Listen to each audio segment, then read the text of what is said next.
성경은 66권인데 처음 책은 창세기입니다. 그래서 창세기는 시작의 책 이렇게 부르고, 그러면 창세기가 시작의 책이면 요한계시록은 어떤 책이겠어요? 그럴 줄 알았어요. 틀린 거예요. 그런 것 같으면 제가 왜 물어보겠어. 시작의 책이고 창세기인 시작의 책이라면 계시록은 끝나는 책이 아니라 성취의 책이다. 성취의 책이다. 이렇게 그래서 하나님의 구원 계획이 마침내 완성되는, 하나님의 거룩하신 이름이 모든 창조물 앞에서 영광을 받으신다 하는 것이 계시록의 내용이에요. 창세기에서 시작해서 계시록에서 이루어졌다, 성취됐다 이렇게 본단 말이죠. 그래서 이 요한계시록은 누가 썼겠어요? 사도 요한이 썼는데, 사도 요한이 요한복음, 요한 1, 3서 이렇게 썼지만 자신이 자기 이름을 밝힌 것은 요한계시록이 유일해요. 그러니까 요한의 이름이 4번이나 나오는데, 그러니까 요한계시록은 요한이 기록한 책인데, 요한계시록 할 때 이 계시라고 하는 뜻은 벗기다, 폭로하다 그런 뜻이에요. 그러니까 이 계시록의 의미는 뭐냐면 이 벗긴다, 폭로한다는 뜻인데, 그럼에도 불구하고 이 많은 사람들이 요한계시록에 사용되는 많은 상징들이 나와요. 그 상징들로 인해서 이 요한계시록의 내용을 가려지고 닫혀있는 책으로 본단 말이죠. 계시록이 뭐라고요? 폭로하다, 벗긴다, 드러내다 이런 뜻임에도 불구하고 요한계시록을 이 많은 숫자들과 이 상징들이 나오는 것으로 말미암아 이 책을 가려진 책으로 본단 말이에요. 그건 계시록이 아니잖아, 그죠? 그래서 구약을 알아야 이 계시록을 이해하는데 많은 도움을 받을 수 있어요. 그래서 계시록에는 구약 성경을 암시하는 문장들이 약 250번에서 550번 정도 나와요. 250회 이상 구약 성경을 인용하고 또 인용하고 있는 것을 암시하고 있는 내용들이 많이 나온단 말이죠. 그러니까 이 요한계시록이 어디서 뚝 떨어진 책이 아니라 창세기부터 시작된 책이 이 성취된 내용을 기록한 것이 성경 속에 있는 한 책이 된단 말이죠. 그래서 요한계시록은 22장까지 있습니다만 크게 이제 세 부분으로 나눌 수 있는데, 자, 1장을 한번 볼게요. 1장 19절에 보면 앞에 가서 1장 19절에 보면 내가 본 것 이렇게 돼 있잖아요. 그죠? 그죠? 그러니까 1장 19절에 있는 말씀처럼 사도 요한이 본 거야. 일단은 그것이 1장의 내용이고, 2장 3장의 내용은 뭐냐면 지금 있는 일, 그리고 4장부터 22장은 장차 될 일, 요한이 본 것, 지금 일어나고 있는 일, 장차 이루어질 일들을 기록하고 있는 책이 요한계시록인데, 그러면 이 요한계시록을 어떻게 읽을 것인가 하는 것을 우리가 살펴보려고 하는데, 개혁주의의 위대한 신학자라고 할 수 있는 존 칼빈, 요한 칼빈, 칼뱅 뭐 이렇게 부르는데, 칼빈은 성경 주석을 썼는데 저도 칼빈 주석을 갖고 있습니다만 유일하게 주석을 쓰지 않은 책이 요한계시록이야. 그러다 보니까 이 개혁주의 교회 가운데서도 지금까지 이 요한계시록에 대한 관심이 또 건들면 안 되는 책인 것처럼 그렇게 돼버렸어요. 지금은 이제 많은 신학자들이 하나님께서 이 지금 2000년과 또 1000년 전, 500년 전과는 비교할 수 없을 정도로 많이 성경의 많은 부분들을 이렇게 더 많이 알게 해주셨어요. 그러니까 칼빈도 미처 그때 깨닫지 못했던 비밀이라고보다는 이 성경에 담겨 있는 내용들을 연구하고 하다 보니까 하나님께서 이 많은 부분들을 더 많이 알게 해주셨어요. 그래서는 지금은 요한계시록에 대한 제가 이제 졸업한 합신에 있는 교수님이 요한계시록에 대한 전공하신 분이 있어서 이제 많은 분들이 이제 요한계시록을 이제 주석을 하고 그래요. 그래서 여러 가지 이 신비적인 요소들을 포함하고 있기 때문에 이 요한계시록은 늘 이단들이 이 요한계시록을 자기 합리화하는 식으로 해석하고 또 풀어주고 그런 일들이 지금도 많은데, 그렇다면 요한계시록은 어떤 책일까? 요한계시록은 어떤 책일까를 먼저 살펴보려고 하는데, 자, 1장 아까 한 번 더 가볼게요. 1장 1절. 자, 1장 1절 같이 한번 읽어볼게요. 시작. 예수 그리스도의 계시라. 그까지만. 예수 그리스도의 뭐라고요? 계시. 계시가 뭐라 그랬어요? 벗기다, 알려주다, 폭로하다 이런 뜻이라고 했잖아요. 그러니까 요한계시록은 누구에 대해서 우리에게 알려주는 책이냐면 예수님에 대해서. 예수님에 대해서 우리에게 알려주는데 예수 그리스도의 계시다 이런 뜻은 뭐냐면 예수 그리스도에 대한 하나님의 계시, 하나님의 보여주심. 그것이 요한계시록이고 지금 그 요한계시록에서는 누구를 지금 보여주고 있는 거예요? 예수님을 보여주고 있다는 거야. 그러니까 이거 1장 1절에 밝히고 있기 때문에 요한계시록을 읽을 때에 사도 요한을 통해서 가르쳐 주신 대로만 읽으면 돼. 그래서 예수 그리스도를 보여주는 것이고 예수님을 나타내는 것인데 다른 말로 하면 예수 그리스도가 이 모든 것들을 주관하신다. 이 모든 것들을 지금은 어때요? 지금도 예수님이 모든 것들을 주관하고 계시다 하는 것을 보여주는 책이 요한계시록이요. 1장 3절에 보니까 1장 3절에 보면 같이 한번 읽어볼게요. 시작. 이 예언의 말씀을 읽는 자와 듣는 자와 그 가운데 기록된 것을 지키는 자가 아까 3장 3절 보면 이 무슨 말씀이라고 그랬어요? 예언의 말씀이다. 그러면 이거 예언이라고 하는 것을 여러분 잘 받아들여야 하는데 예언이 뭐냐면 여러분 앞으로 내년도에 여러분 잘 될 거예요. 내년에 여러분 부자 될 거예요. 이런 게 예언이 아니라 성경이 말씀하고 있는 예언의 70%는 뭐냐면 선포된 말씀이야. 설교. 그러니까 선지자는 누구냐면 앞으로 일어날 일들을 막 미리 말하는 자들의 선지자가 아니라 하나님이 주신 말씀을 선포하고 설교하는 자들이 선지자고 그것을 예언이라고 부르는 거예요. 그러니까 지금 이 예언의 말씀은 뭐냐면 앞으로 일어날 일들에 대한 것이라기보다는 하나님께서 주시는 말씀을 선포하는 성격을 갖고 있는 책이 요한계시록이다. 그러니까 예언의 말씀이니까 앞으로 막 일어나고 엄청 이런 것이 아니라 요한계시록을 읽을 때에 하나님께서 지금 뭘 말씀하시는가.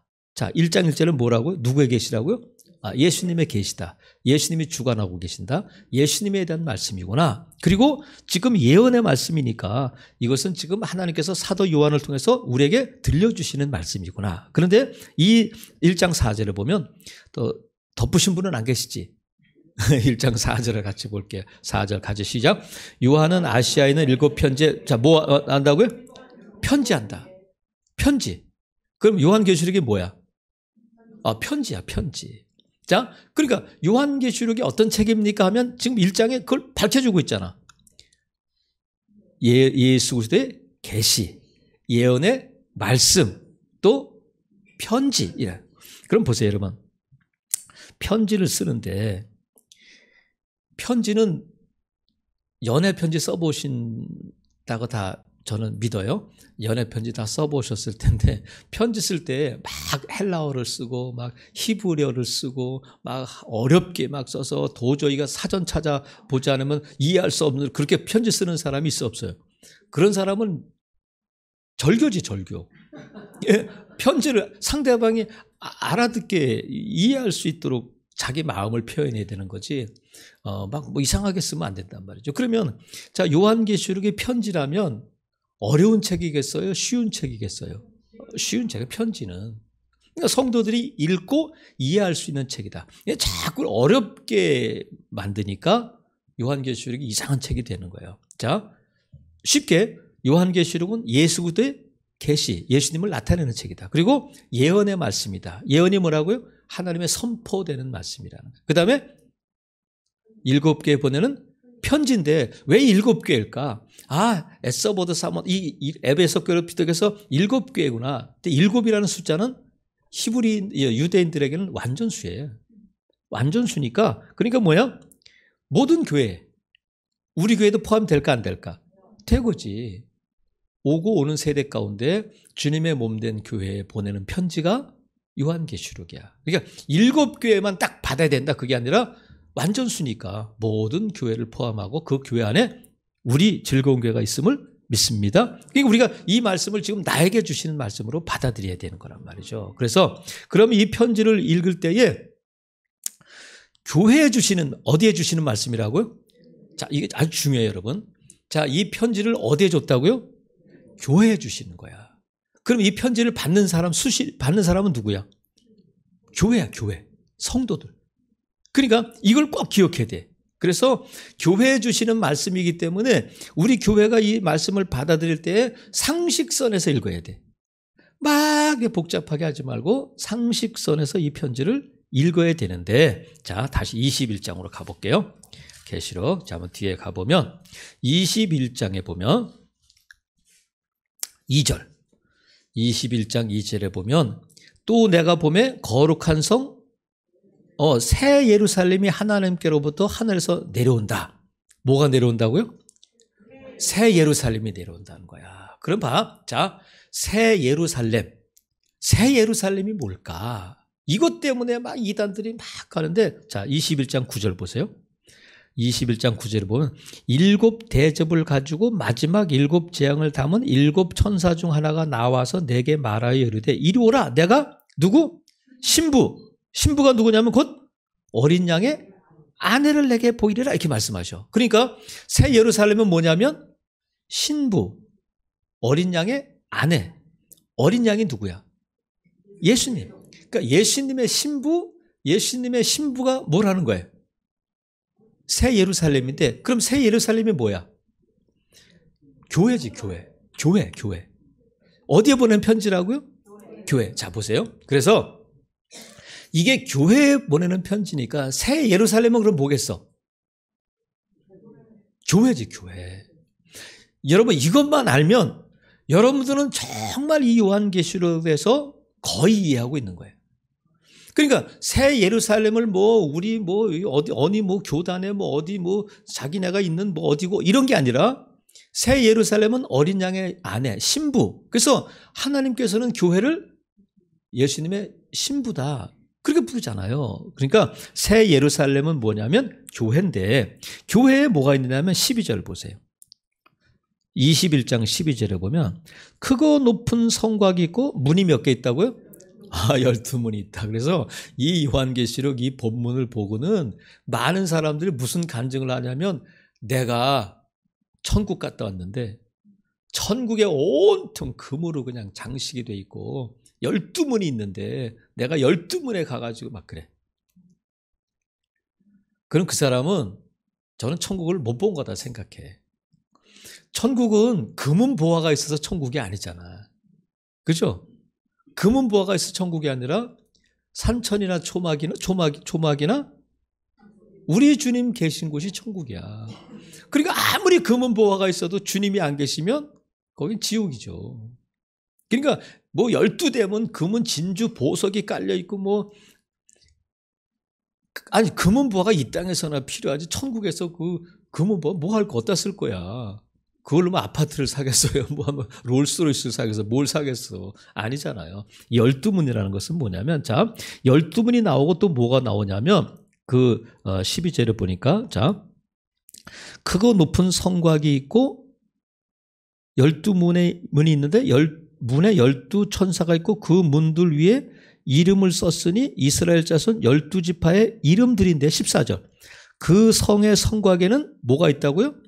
12기초석이 있다는 거야. 주춧돌이 있대. 그러니까 12기둥이 있고 12주춧돌이 있는데, 이 12기둥, 12주춧돌은 뭐냐면 12기둥은 12사도잖아요. 12사도는 뭐냐면 12사도만을 의미하는 것이 아니라 구약 언약에 하나님이 약속하는, 약속을 받은 구약 백성들을 의미하고, 이 백성들을 의미하고 12기초석은 뭐냐면 그 약속의 성취로서 신약의 백성들을 의미한단 말이죠. 자, 12문에 대해서 막 복잡하게 12기둥이 뭐냐, 12문이 뭐냐, 이렇게 기초석이 뭐냐, 그러지 말고 12문은 언약을 받은 구약 백성들이고, 12기초석은 이 약속을 성취함을 받은, 이 약속이 성취된 신약의 백성들을 의미한단 말이죠. 성도들의 전부지. 그러니까. 그래서 이 요한계시록은 특별히 바벨론이 나와요. 바벨론. 그럼 바벨론은 이미 벌써 멸망하고 없고 지금은 어디 나라냐면 로마가 지금 세계를 지배하고 있기 때문에 바벨론은 뭐를 의미하느냐면 로마를 상징하는 단어예요. 아니 바벨론이 벌써 없었는데 왜 바벨론인가? 그렇게 해석하는 분들도 있어요. 지금 이 사도 요한이 로마로부터 핍박을 받고 지금 밤모섬에 유배돼 있고 막 그런 상황에서 로마를 직접적으로 쓰면 더 박해가 있을 것 같아서 바벨론을 썼다 하는 말도 있지만 이 바벨론을 음탕한 지금 세계를 지배하고 있는 사탄의 지배를 받고 있는 나라를 의미해요. 근데 지금 이 사도 요한이 이 편지를 쓸 때는 로마가 지배하고 있던 나라였단 말이죠. 그래서 그럼에도 불구하고 하나님께서 이 요한계시를 통해서 새 예루살렘, 예수 그리스도의 신부된 교회를 어떻게 지금 다루고 계시냐면 결국은 이긴다는 거예요. 뭐가? 교회가 결국은 이긴다. 지금 로마가 세계를 지배하고 로마가 뭐 자기 마음대로 하는 것 같지만 새 예루살렘, 예수 그리스도의 몸된 어린 양의 아내 신부인 교회가 결국은 승리한다 하는 것을 요한계시록을 통해서 기록하고 이것을 어디에 보내냐면 교회들에게 핍박을 당하고 고난을 당하고 있는 교회들에게 이 편지를 쓰고 계시단 말이죠. 그래서 지금 이 요한계시록은 66권 성경 중에 이제 마지막 책인데 창세기 1장부터 3장까지 하고 요한계시록 20장부터 22장까지 3장이 딱 짝이 맞아요. 이렇게 짝이 딱 맞아. 앞에 3장과 뒤에 마지막 장이 딱 짝을 이루고 있는데 그래서 이 창세기는 시작이고 요한계시록은 성취의 책인데 이 요한계시록에서 하나님을 뭐라고 부르면 알파와 오메가다. 알파와 오메가인데 알파와 오메가라는 것은 하나님이 창조하셨고 요한계시록에서 새 창조하시는 하나님. 창조의 하나님이 요한계시록에서 새 창조를 하셔 새 예루살렘을 내려오게 하신단 말이죠. 그래서 자 요한계시록과 창세기와 요한계시록이 창조와 새 창조의 책인데 그 사이에 뭐가 있느냐면 예수님이 계신 거예요. 예수님의 성육신과 십자가와 고난과 부활이 그 안에 있는 거예요. 그래서 시작해서 성취되고 창조와 새 창조 사이에 예수 그리스도의 성육신과 예수님의 십자가가 있단 말이죠. 그래서 요한계시록은 또 어떤 특징이 있느냐면 이 말씀을 읽는 자에게 복이 있다는 것을 기록하고 있는 유일한 책이에요. 그러니까 이 성경을 읽는 자들에게 복이 약속돼 있다. 복이 있다고 그 약속을 기록한 책이 요한계시록인데 그래서 반면에 또 이 말씀을 읽는 자가 복이 있을 뿐만 아니라 이 말씀에 더하거나 말씀에 있는 것을 빼는 자에게는 저주가 있다는 약속도 있어요. 그러니까 말씀을 우리가 오전에 살펴봤잖아요. 말씀을 읽어야 알아야 깨달을 수 있는 것처럼 이 말씀을 읽는 것이 복이 있다는 거야. 그리고 말씀을 잘 읽지 못하면 이단들처럼 여기서 일부를 빼내고 자기 마음대로 해석하고 덧붙이고 하는 자에게 뭐가 있다고요? 저주가 있다 하는 것도 말씀 속에 있단 말이죠. 그래서 요한계시록은 우리가 신앙생활을 오래 하다 보면 어떻게 되냐면 자꾸 이렇게 매너리즘에 빠져. 그걸 타성에 젖는다. 그냥 뭐 습관처럼 교회에 나가고 그런 성도들의 타성에 젖어 있는 성도들에게 뭐를 말씀하냐면 더 이상 세상과 타협하지 말고 너희들 이제 영적 무장을 해야 된다. 영적 무장을 해야 된다. 그것이 뭐냐면 깨어 있으라는 거야. 왜냐하면 마지막 22장 20절 보세요.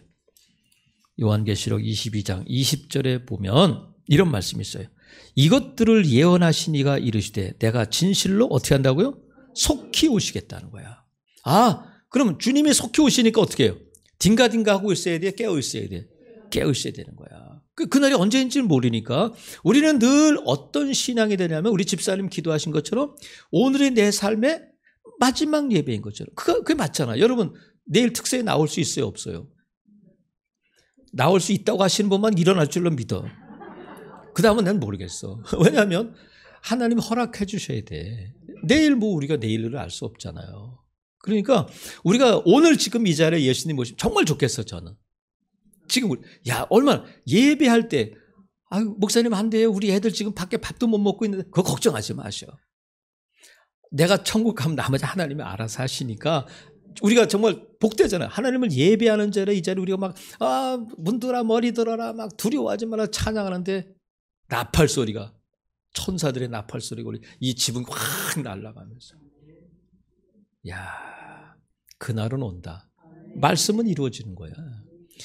예수님이 오셨는데 분명히 다시 오시죠. 그러니까 그날을 기대해야 돼. 그러니까 너무 여러분 우리가 이 종말론적인 신앙은 그거예요. 사도 바울은 나는 날마다 죽는다고 그래요. 나는 날마다 죽는다. 그러니까 날마다 죽으면 어떻게 되냐면 날마다 은혜야. 날마다 새롭고. 내가 못 죽어서 그런 거지. 하나님이 자꾸 이게 여러분 배추를 김장 때 배추를 절이려면 밭에서 배추를 이게 뽑아. 감사해요, 집사님. 이게 뽑아서 생각이 안 나서 자를까 베일까 막 그랬는데 뽑아서 배추를 뽑아서 바로 김장은 담그지 않잖아. 어떻게 해요? 소금에 그냥 절여 푹 절여. 푹 절여야 돼. 근데 배추는요. 절이면 절일수록 쓰임 받는 거야. 막 배추가 막 생생 살아나가지고 막 그러면 안 돼. 너 좀 더. 이거 보잖아. 잘 절여졌는지 안 절여졌는지. 그래서 속이 푹 빠지고 쫙 잘 절였을 때에 김장을 담그는 거예요. 하나님께서 여러분을 좀 푹 잠그고 절이기를 바라는데 막 내가 살아서 막 이렇게 그러면 안 되잖아. 그래서 우리의 신앙은 날마다 내가 죽는 거. 그게 종말론적인 신앙이에요. 왜? 주님 다시 오실 때 어떤 모습으로 여러분 만나기를 원하셔요? 주님 오실 때에 부끄러운 모습이면 안 되잖아. 그죠? 근데 저는 무엇보다 정말 우리가 예수님도 그날이 올 때에 뭐 그 옷가지로 맷돌 갈다가 뭐 뒤돌아보지 말고 뭐 막 그런 말씀하시잖아요. 근데 예배할 때 막 주님 오시면 좋겠어. 주님 오실 때 근데 여러분 그럼 적금은 어떻게 할까? 아파트 당첨된 건 어떻게 될까? 아유, 까짓 거 별거 아니다. 그리고 여러분이 겪고 있는 지금 내가 정말 숨을 못 쉴 정도로 어려운 분들 있잖아요. 야, 이렇게까지 살아서 뭐하냐. 그런 분들 주님 다시 오시면 그거 아무것도 아니다 생각하시고 오늘 주님 오실 날 기대하면서 믿음으로 승리하시기를 바랍니다. 여러분 아무것도 아닌 거예요. 그래서 그렇다면 이 주님이 속히 오시는데 우리는 어떻게 신앙생활 해야 될까 하는 것을 몇 가지 살펴보고 이제 말씀을 마치려고 그래요. 기대하세요. 그러면 우리는 어떻게 해야 되나? 먼저는 예수님 다시 오신다면 이 종말 신앙을 갖는다면 어떻게 되냐면 희망적이고 낙관적인 교회관이 필요해. 희망적이고 낙관적인 뭐가 필요하다고요? 교회관. 교회관은 뭐냐면 교회를 바라보는 시선이야. 교회를 어떻게 바라볼 것인가? 특별히 여러분 즐거운 교회에 대해서 그렇고 지금 세상이 교회를 바라보는 시선은 어때요? 고와요? 안 고와요? 안 곱지. 특별히 코로나19를 지나면서 온통 교회가 뭐 이게 범죄 집단인 것처럼 막 뭐 바이러스가 득식을 거리는 것처럼 그러다 보니까 목회자도 그렇고 성도들 사이에 어떤 마음이 드냐면 패배의식. 우리 교회는 이제 회복불능이다. 이제 교회는 안 된다. 이제 교회는 문 닫는 교회가 많이 생길 거다. 지금 개척하는 것은 어리석은 짓이다 하면서 교회가 너무 많아. 목회자가 너무 많아.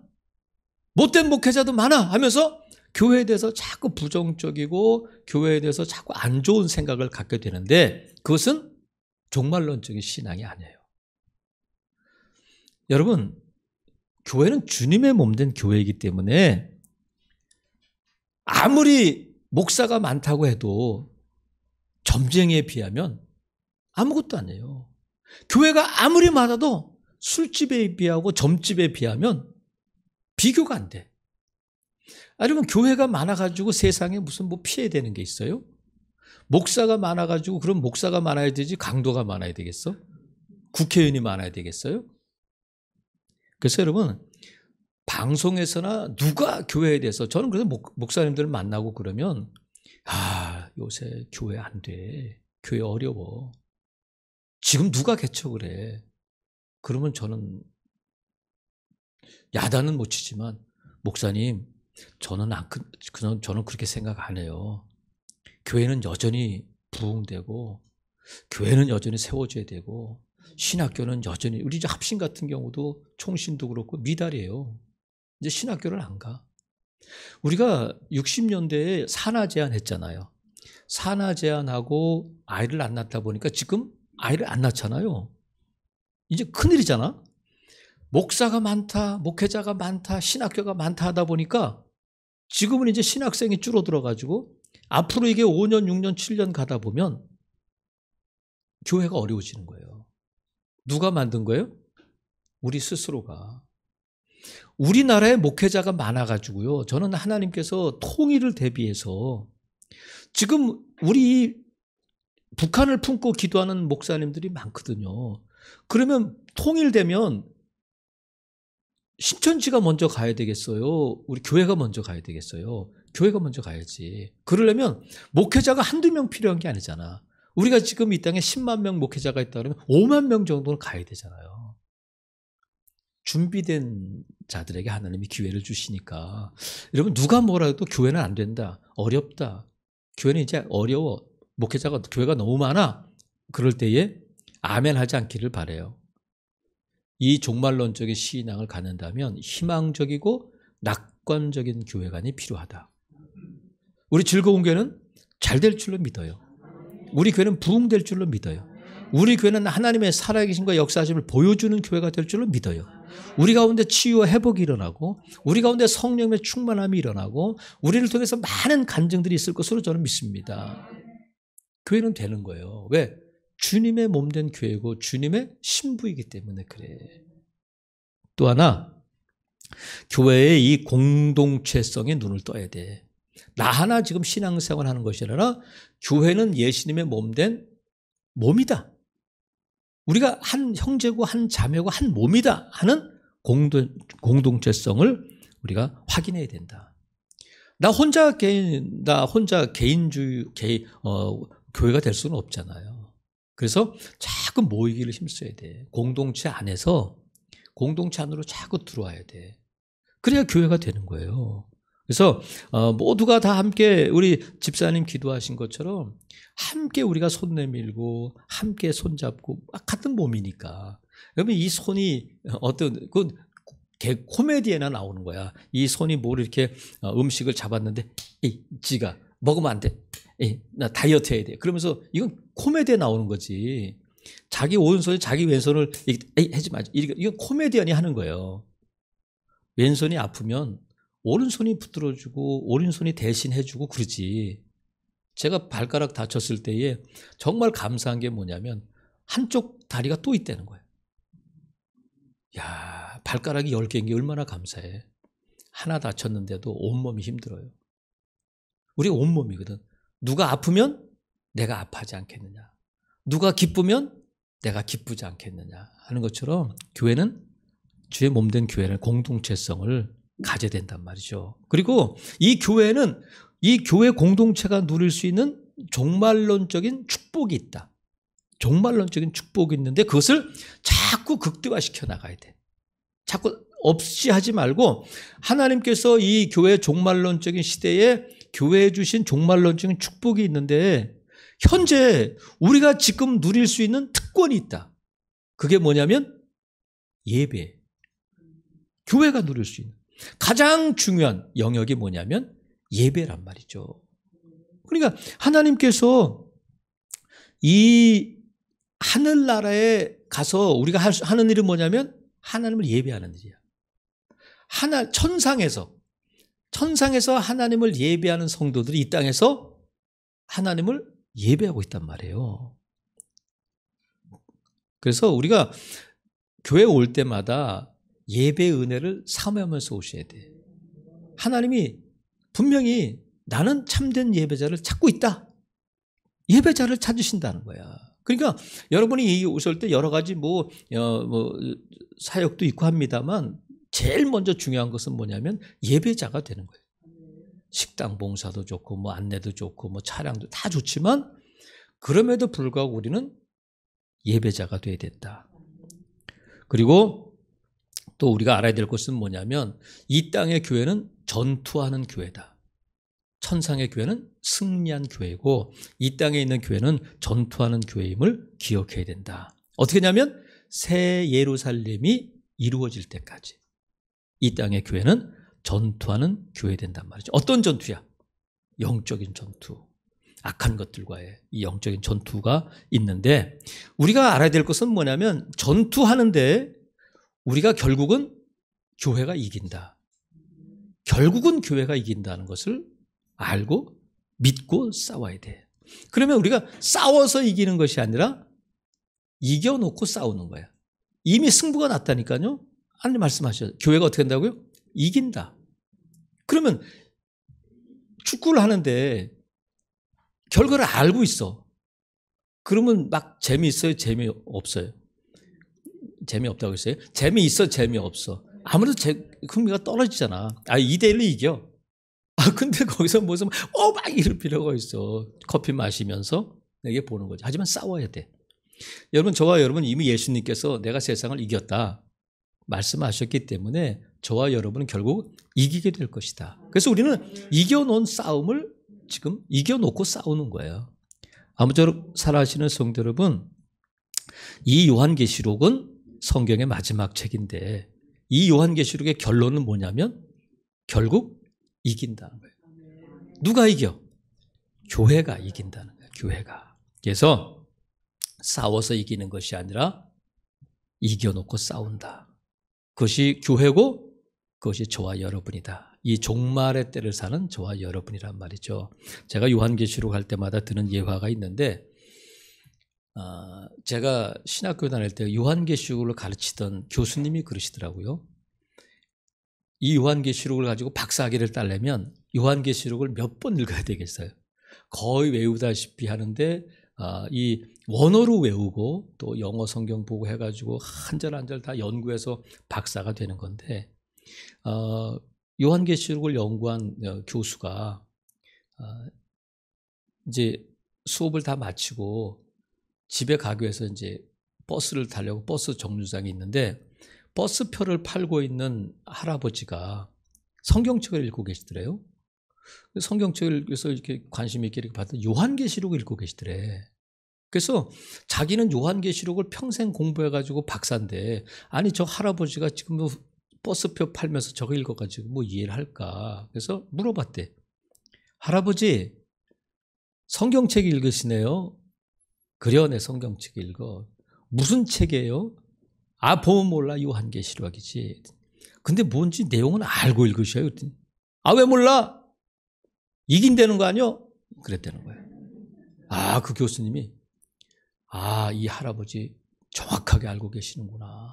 우리가 뭐 이거 장절 뭐 어떡하고 뭐 백마가 뭐고 뭐 12번 이거 몰라도 정확하게 알고 읽고 있는 거예요. 요한계시록이 뭐라고요? 이긴다는 거야. 누가? 교회가 결국은 이긴다. 교회에 대한 소망을 가질 수 있기를 바랍니다. 여러분, 저와 여러분이 이 싸움에서 승리할 줄로 믿어요. 여러분 담대할 수 있기를 바랍니다. 이것이 종말론적인 신앙이고 이것이 요한계시록에서 말씀하고 있는 새 예루살렘이고 또 예수님에 대한 계시고 예언의 말씀이고 편지이고 오늘 그 편지를 저와 여러분이 읽었습니다. 아무쪼록 이 계시록을 통해서 주신 은혜를 붙들고 또 한 주간도 올해도 승리하는 저와 여러분 될 수 있기를 주님의 이름으로 축복합니다. 아멘.